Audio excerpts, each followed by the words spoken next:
Markets, they say, like drawing conclusions from past trends, more so in predicting what's going to happen over the next 10 years or so. Once in a while, the word contrarian crops up in discussions. It does carry its own set of risks, but the returns are also exponential if you get it right. Deutsche Bank's research team has done just that. It's drawn up 24 contrarian bets for the next decade, or for this decade, for the world at large. I've tried to draw up a few which I thought were interesting. Now, first, one of the first contrarian ideas that they put out is the end of fiat money.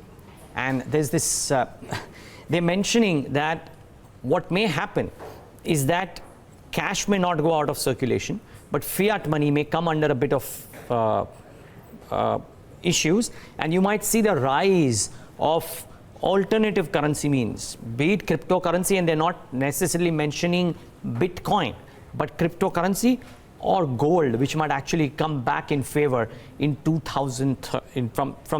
right now until 2030. So that's that big call as far as money goes. To my mind, for the whole piece, this is arguably the biggest call that Deutsche Bank research is making. The implications are far-reaching. I won't dwell into that because it will take a whole show for doing that, but this is that one big contrarian idea that they are giving. The other big contrarian idea that they're giving is that the government debt will increase, and how governments respond to that is a big thing. Now, this chart shows how world over how government debt has behaved, and to their mind, after having a lull and a pullback and a lull and a pullback, for the last 10 years, the government debt has been on a steady rise, but it believes that these numbers will go up over the course of the next decade, and government's response to the rising debt, be it fiscal or be it monetary measures, or getting central banks to do monetary measures, would be the other interesting thing that people need to watch out for. There are two nations that they have spoken about in this decadal piece. One of them is India, the other one is China. Now, when it comes to India, they believe in the India promise, and they are saying that they are contrarian there because of late the call has been that India is failing to deliver and that things will only get worse.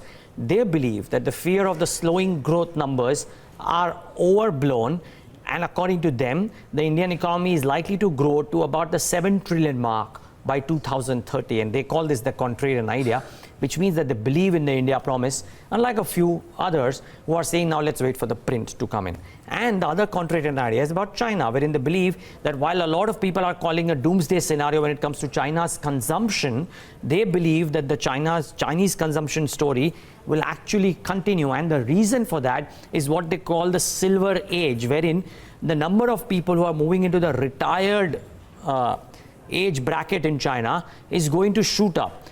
And according to Deutsche research, these guys have a lot of money at their disposal, and they'll use that money on leisure and traveling and other activities, and therefore essentially consumption, and that will lead to the consumption boom in China continuing.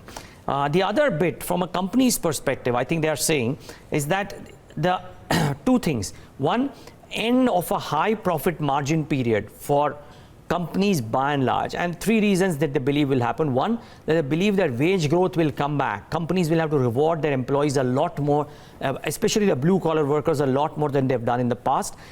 There is a threat of higher taxes, and how in that research, in that exhaustive research, they are pointing out that how general public at large might be more amenable to corporate taxes moving up, because corporate taxes coming off has not benefited the public at large.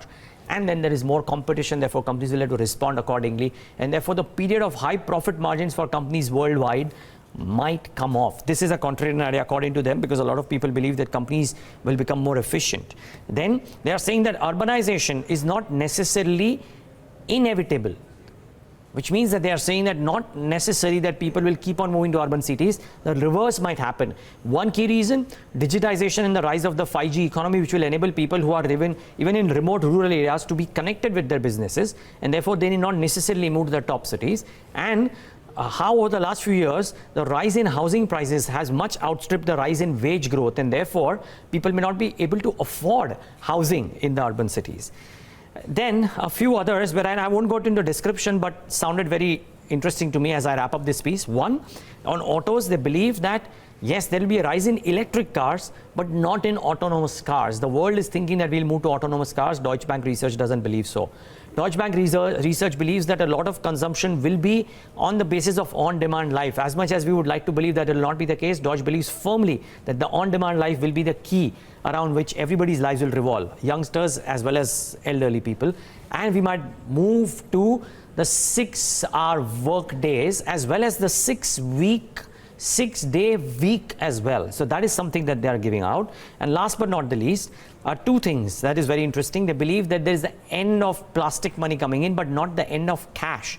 So we might actually have cards moving out, but cash may still remain the king. And that is because this number is solely tied to the kind of internet users that are there. And because internet users move up, a number of things happen. One is that on-tap credit cards on your phones, higher use of cryptocurrencies because higher use of internet, and therefore that will come into play. So that is something that they believe. And somehow they're very bullish on the cryptocurrencies being the 21st century cash as well. Again, a lead out of what's happening to the internet-based economy. So some contrarian recommendations by Deutsche Bank Research for the next decade.